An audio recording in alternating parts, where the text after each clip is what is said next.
Welcome to the SaaS AdLab podcast, where we bring to you the stories of SaaS founders, entrepreneurs, and CEOs. My name is Luis. I'm the founder of Fantom Agency, a digital marketing agency specialized in scaling SaaS companies. And today I have the pleasure of interviewing Justin Burns. He is the founder and CEO over at Miestro. Thank you so much for being on here today. It's a pleasure having you. And to kick things off, Justin, why don't you just tell myself and the audience a little bit more about your background and really what was it inside of you that made you want to create the product?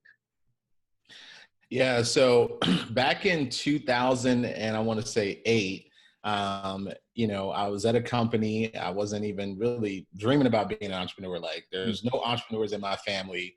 I have no tech background. Like, I always preface it by saying that, like, that's kind of the story that we kind of tell, like, in building this company. So back in 2008, I was fired. I found myself in the unemployment line, right? And didn't know that was going to be my reality, but it was. I thought I was going to have a 10, 15-year career, then, figure something out. It didn't happen that way. And I always say, like, that's your greatest opportunities, right? And I didn't realize this. So my friend calls me up and he's like, Justin, listen, I got this opportunity. Now, when people say I got an opportunity, like, you're nervous. You're like, what is this dude selling? What is he, what is it? And so I kind of just, something inside of me was like, take this opportunity, right? And so after I came literally from the unemployment line, literally drove to meet him at a Starbucks, a local Starbucks. We sat down and he introduced me to this concept of social media. Okay. Now, at the time in 2008, nobody knew what the hell social media was, right? Right. So it was just like, I was like, intriguing. Next week, I had got a job offer. That's fast. Huh? That was fast. Yeah, it was fast, right? I was like excited, right? Next week I got a job offer. And so my friend calls me up. He's like, dude, what are you going to do? I need your help in building this company. And I was like, dude, I'm not an entrepreneur. Like, I don't even know where to start. He's like, I'll teach you. And so I turned down the job offer and just decided to fly out on a one-way ticket. I only had enough money to get a one-way ticket to San Diego. I was staying in Chicago at the time. I'm born and raised in Chicago. And we took a risk, and the risk didn't pay off initially. I wish I could say it was a great story, but we didn't make any money for like 2 years. My mom was like, you're crazy. And she's like, you need to get a regular job. And so for 2 years, we built this startup, and then I was introduced to the software space by him. He started working on this technology platform, and that's where I was like, this is really cool. I love this stuff. So he ended up selling that company. I wasn't smart enough at the time to get a percentage. I wish I did. But I got the experience, and I did get paid, right? And he compensated me pretty well.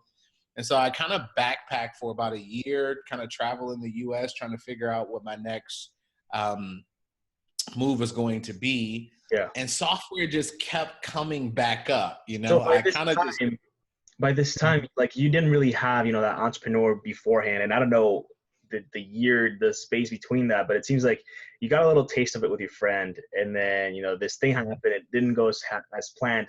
Then a different company he built up and sold, where you were again involved in kind of like the growing of it. You didn't necessarily have the businessman chops to get an equity on it. And now at this point in time, that you want to become an entrepreneur. Like, this is like, this is what you want to do moving forward. Yeah, I don't think it really hit me up until my second encounter, which really shifted my perspective about marketing. And so I kind of I had about 6 months that I just did random stuff. I wasn't rich at all from what he paid me. It was like, I had probably a couple, 6 months or so that I could relax a little bit. Cool. But then I had to figure out what was the next step, right? Like, what was the next thing for me? And I was kind of drawn to online marketing. That was one of the skills that I had developed to grow this company, which was, Facebook ads, Google ads, joint venture partnerships. That was kind of like what I was responsible for. So I was kind of drawn to that. But I wasn't ready to start my own thing just yet. I was like, I still had to fear the doubts. Like, I just didn't think I could do it. And then my buddy who runs a software company now. Shout out to Mark Thompson, who owns Pay Kickstart. He was actually the first to kind of say, let me take some of your skill sets. And then for about 2 years, I was his copywriter. So I wrote a lot of his sales persuasion for some of his sales videos. And then he had this software company, and I was like, all right, I'm being pulled in this direction of clearly technology. And that's where, the rest is kind of like, history. So. Right. That's really cool. So when did you decide to start Miestro, which is a platform for coaches? Like, where does that come in? Because you were over at Pay Kickstart, I think it's called, right? And then what happened? It was digital Kickstart at the time. Yeah. Where did you go from there? So in the space for about a year, even though I was doing copywriting services for him, I was still kind of doing little things, and I kind of dived in the world of coaching. And so then I kind of got into course building, which is, building membership sites and building courses. And so I was able to build up a pretty significant income stream from membership. So I started building more membership sites and for other people or for yourself? No, for myself, right? Okay. So I was teaching, different trainings on like how to get clients. I had a consultant course that I was teaching because I was getting paid as a consultant at the time. So I taught other people how to be a consultant. And so I charged monthly. And so I started to build up some pretty good revenue with that, right? Mm-hmm. And so it didn't really hit me. So Miestro is not my first platform. We had a platform before that that was called Bulk Publisher. And it was I don't know if you're familiar with like Google AMP, Facebook Instant Articles. So like mobile, their own mobile responses. Well, we built a platform to kind of combine all of those and put it into one platform. That's cool. We built that up for a couple of years. We bootstrapped it. And so we sold that company off. I pretty much then started to say, what's next, right? It was like that thing of like, what's the next thing? And so I was like, well, I've built courses, I've built membership sites. It only makes sense to try to tackle, the problems in that area, even though we had competitors in it. It just made sense when we started that. Right. Okay. So, and that's a good question. Like you're essentially swimming in a red ocean with some big players. You got ClickFunnels, you got Kajabi, you got others that I don't know about. But like you mentioned, right? Like we are tackling the problems that are in there. What are those problems that kind of differentiate you between, ClickFunnels or Kajabi or whatever else there's out there? Yeah. So I think, well, kind of to back up, right? I think like we get caught up in sometimes thinking that the ocean is shallow, right? That's true. That's another point that I like to bring up because, there's so many people. It's just, think about it, right? When you look at their user count, right? And so for example, ClickFunnels is not, I've met Russell, I love what he's doing. They have 100,000 users, right? The biggest thing is ClickFunnels is more funnel building, right? It's not really a competitor with ours. it can be a Bill's membership, but that's not their focus. Right. Now you're left with some of our other competitors, but if you combine their users, you're talking about 30, 40,000 users. If you're thinking about it, you're talking about, there's hundreds of thousands of business owners. There's, millions of business owners. And then you're talking about, that's not even counting the new ones that come online and decide, hey, I'm going to monetize my expertise. Hey, I'm going to become a business owner. So, I used to kind of get caught up in sort of, actually, one of my mentors said this recently. It was so interesting. He spends around $3 million a month on ads. And he said, I was telling him the same thing. I'm like, dude, I got to have this super differentiation. And he's like, that's true to some degree, but he's like, do you understand that you haven't even tapped into clients and customers? And do you understand, like, you're on the internet, like there's traffic sources that you haven't even begun to explore. So he's like, don't get caught up in the hype of like, that you have to, that you have this competitor and that competitor. He's like, you know, all you need is a couple thousand to 10,000 users to have a really healthy, Yeah. nice business. So Totally. So with that being said, how did you go about, finding the first, say, 50 customers? yeah, so my first 50 customers came from, I already kind of had people on my courses and different things like this, because actually our company is pretty much 100% debt free. So we bootstrapped the whole company from digital marketing. So that's what I was excited about, because I was like, well, we bootstrapped this from, courses. So from selling our online courses and then just putting the money into building the technology. So for us, our first 50 customers came from really a shotgun approach. I'm not going to lie. It was just like at that time, like, let's just do a million things and see what works. See what sticks. And then what happened is we didn't get much traction, right?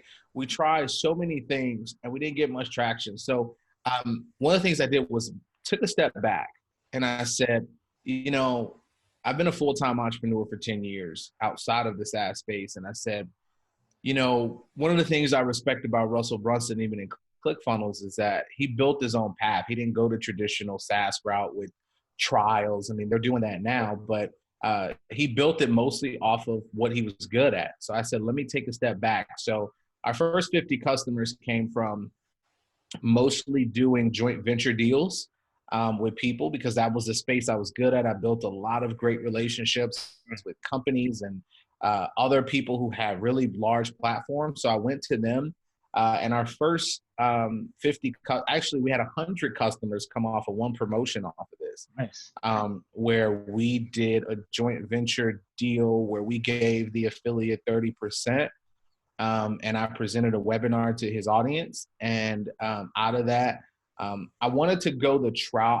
I tried two different methods. I tried to package up a training with it so that I could sell it for more to increase, more so our lifetime value of our customer. But what I decided to do instead was I said, well, I know it's not going to be worth your time as much, but let's try to do like a trial of our $99 a month plan, right?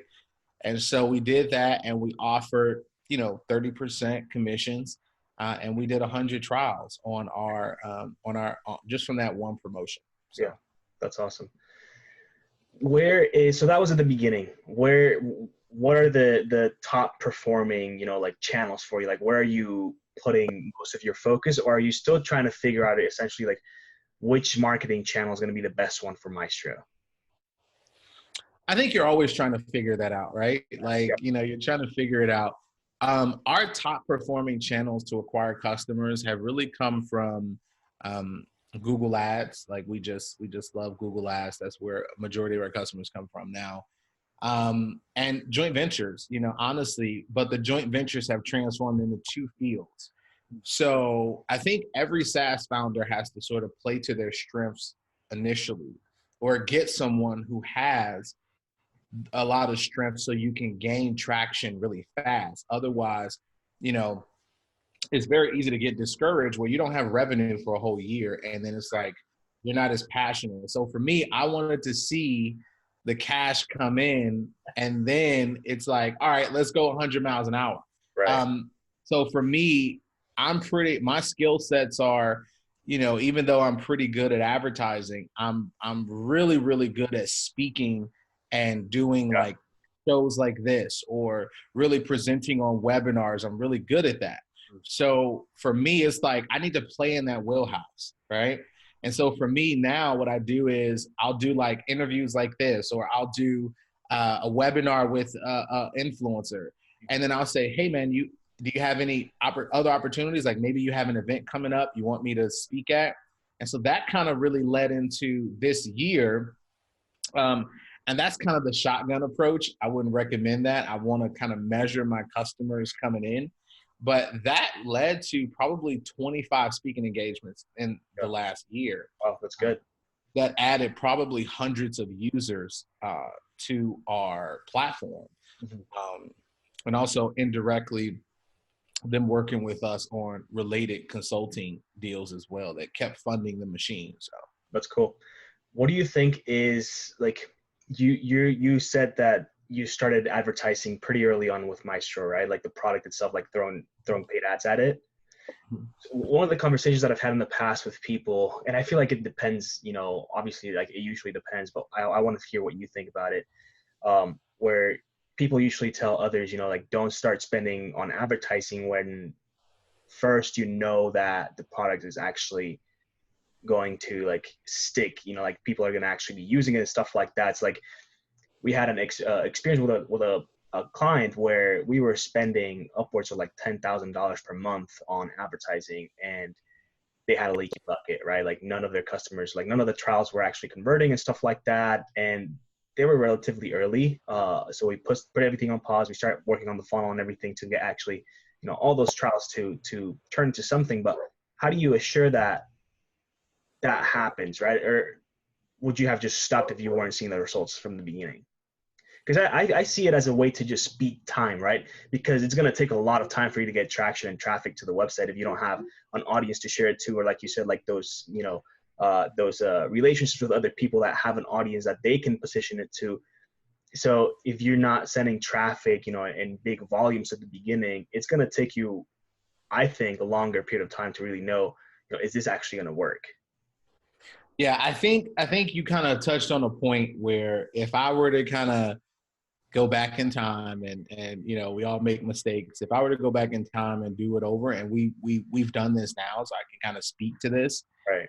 I definitely would focus on product market fit first, like just making sure that I'm talking to potential customers, that I'm really interviewing them and making sure that, is what I'm building something that they're going to use. On top of that, like, for example, you asked a question earlier about, my competitors. Even though there's a lot of competitors out there, we have, that's thinking in a shallow ocean than a deep ocean, right? And so we still have to kind of develop features that other people are not thinking about, right, that can allow for us to get there, be able to maybe convert other people who are thinking about their, using their platforms as opposed to ours. So for us recently, we've been sort of like thinking about, I call them thinking about just solving problems for a specific market and having product market fit for that specific market, right? Mm-hmm. So we've been doing a lot of interviews, talking to people, and we were able to come up with a new feature that our competitors can completely rip off, but we know that they're not going in that direction, and it solves a big problem that's not even around course creation. It's a completely different problem, right? That people are not thinking about, that connects to our platform. Right. And so for us, that's where we're really doing. Number two is, like thinking about low cost things that can give you the highest leverage, right? So like, yeah, I definitely would not go out and spend 10 grand on ads if I knew that my funnel wasn't working. Yeah. So, I mean, like you said, when you're dealing with churn and you're dealing with all these things and you're trying to make a customer stick, you want to figure that out first, right? Totally. So, it's like fixing the funnel and making sure you're tracking metrics and you kind of know what those are. But the other thing, key too, is like, I don't think it's anything wrong with, going out there and using low cost methods that are not going to really cost you anything. For example, like joint venture partnerships. How do you get access to these, joint venture partnerships? Well, different things like what you're doing, you're building up a database of interviewing people. Right. Those are people that you can always reach out to and say, hey man, can we work together? Or is there something that we can do? Or can I promote to your audience this? So doing things like this, if you did a webinar, let's say you did a webinar, and let's just say this business has, can put 400 people in a webinar. I mean, let's just say whatever you convert on that webinar, I mean, it's not costing you other than time. It's not going to cost you anything to acquire a customer. Then you get those beta users in on your, on your platform, and you just stay focused on them. That's right. What we do. Our first 10 to 20 users, we literally we stopped promoting for a while, and we just focused on what their needs and what their desires were as well. And keeping in mind that those were essentially like a pretty similar group of people, meaning like they were all coaches or they were all, online entrepreneurs, something where the product would be made for them. Because if you go out and get 20 customers from, 20 different sources and completely different, business backgrounds, you might be trying to please 20 different people in a very different, scenario, essentially. Yeah, exactly. You got to make sure it's your your market, right? And even diversifying where you have your set of new users, and then you also have the people that are using your competitor tools. Right. And that's one of the things we've been doing recently is we're interviewing people that, essentially they are using our competitor tools. And so that's one of the biggest things that we've noticed and that we did. And it's really helped us immensely. That's cool. So I'm interested to hear, I think people will be too. How do you get, in touch with those people, and what's your approach? Like, what do you tell them? Hey, I have Miestro, you were using this other platform. We want to interview you to see like what you think or like what's missing from, whatever platform you're using, or what's kind of like the outreach approach there? Yeah. So, there's a couple different ways you can do it. If you are going to spend money on ads, then the best thing to do is instead of giving away, we use the simple funnel. So one of the things that we did was we thought about the big problems of our market. So like, for example, we designated a few $100s to Facebook ads. And what we did was one of the things we realized in the course space is not a lot of people teach how to increase their prices or, teach people how to price a training so that they get more lifetime value of a customer. So we literally spent the weekend creating like this little PDF, this little document. We put together a simple landing page and we targeted all of our competitors' pages. So like, ClickFunnels and all these different things. When they came in on the second page, there was a video of me and my mug.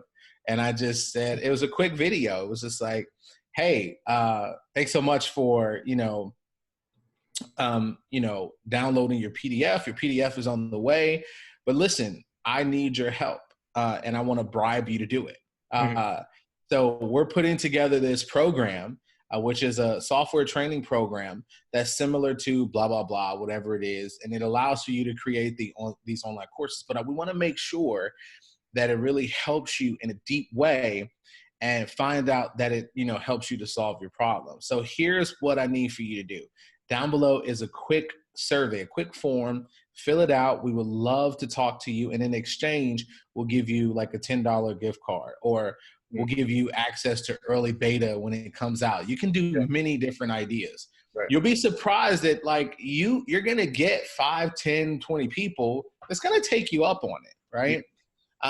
So that's like one kind of creative way where you can kind of get some quick data and you can get people. The other way is just, sometimes like what we'll do is, this is more like the just shotgun direct approach, but just going into like those user groups and kind of looking at, people who use, ClickFunnels or whatever it is, or not directly going in and like spamming people, just, going in and friending like 5 or 10 of them and just say, hey, I would love to chat because I'm creating a product and I would love to create it around your feedback to help you to make this easier for you.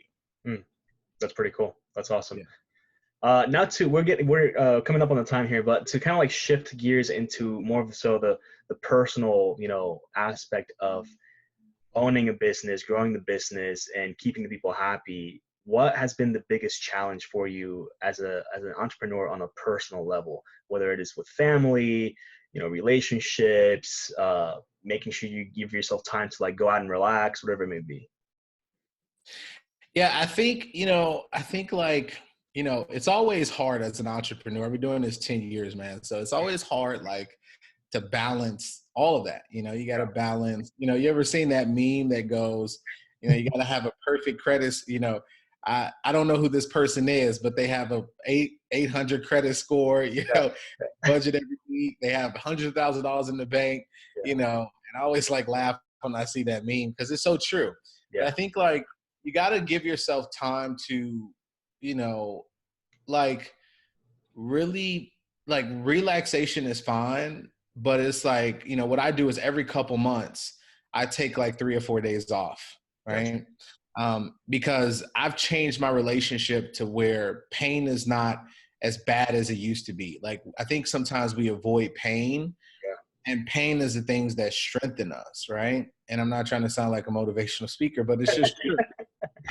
You're never going to avoid pain. So like you have to push past that and change your relationship to pain. Yeah. And your work changes. And then the way that you wake up changes. Mhm. Are you going to feel like doing this shit every day? No, but you know, you gotta just like push through. The other thing is like every week, like every Sunday, what has helped me as an entrepreneur, like I do a massive brain dump every single week, get everything out of my head. And then I am able to kind of plan out the rest of my week. Mhm. And also, I'm able to really make sure my team, because we're a small team, we have about 8 people, full-time people on our team. So it's like, you know, I have to make sure that as a leader, I'm empowering them to make really big decisions. Here's another tip. When you, even if you don't, like, even if you can't afford it right now, or you're bootstrapping your business, or your business is scaling, like, I used to think that I had to make a certain amount of money to get an assistant, but it's so not true. You have so many people out here that they like, it's just so many people, so many resources of people that you can hire them for very little. And I'm not even talking about like outsourcing it. Like my assistant is actually here in Atlanta with me.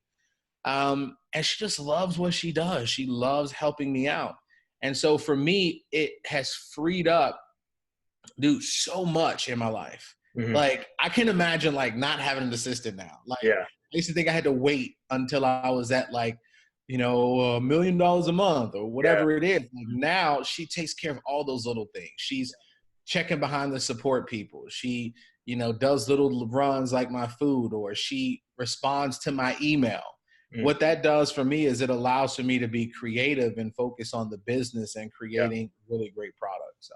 And I think that's something that I don't think anyone's ever actually said, but I think you're completely, right on that. Like those little things take up so much time. Like when you're doing it, it doesn't seem like it because you're just going in and like responding to an email. But if you add the times like you go back to your email on a daily basis, like you're spending 2-3 hours just getting back to people for things that don't necessarily need you to be there, right when you're doing it. So I completely agree with that. Do you have any, aside from Miestro, what is your favorite, like a SaaS company that you just look up to? Ooh, that's a good question. Well, I'm biased, right? He taught me everything I know. Shout out to Mark Thompson with Pay Kickstart, which is a shopping cart company. I love like there's a medium of like I study half and half. I study the bootstrap companies because I respect them a lot for like, not to say, funding can come in handy sometimes, but like those guys, like I like studying those companies. So like, I mean, again, I respect guys like ClickFunnels, Russell Brunson, who built that. But some of the other side, like, I mean, bigger companies like, Salesforce, I like studying all those different like SaaS companies. There's a few of them, like the guys from Drift, love what they're doing too, how they kind of shift their business model from, going after intercom to completely building like a bot business. Like, so I read up a lot on a lot of what SaaS companies are doing, but those are just some of the Wistia. I love what they're doing. There's just a lot. There's a lot of them who just, they shift, they pivoted, and they've been around for years. And, this is not an easy business to. It's not. I think that's one of the misconceptions is that people think that, I was going to create the next, application or something, and it's going to be like an easy ride from there. But I think they just don't really know like what they're getting into if they are going to try it out, thinking that's going to be the case. But I really like how, you mentioned earlier that you had no, and I think that's for the most part how most people go, right? But they don't really know much about software and stuff like that. And like now, the way you just said that about the SaaS companies, it seems like you really enjoy being in the space. You love, seeing other companies just do the things that they're doing and growing, especially the bootstrapped ones. It takes a lot to do that, so props to the people, including yourself as well. And with that being said, Justin, why don't you just tell us, where can people find you online? Yeah, so obviously, our website is Miestro, but people go to the normal Miestro. We rebranded Miestro, so it's actually spelled Miestro.com. And if you guys want to connect and you love this episode and you got any questions, you want to reach out, or you love something I said, yeah, hit me up on Instagram at the Justin Burns. The Justin Burns. The other Justin Burns stole the regular, so I couldn't get that URL. So, but the Justin Burns Cool. on Instagram. Awesome. Well, thank you so much, Justin, for being on here. It's a pleasure having you.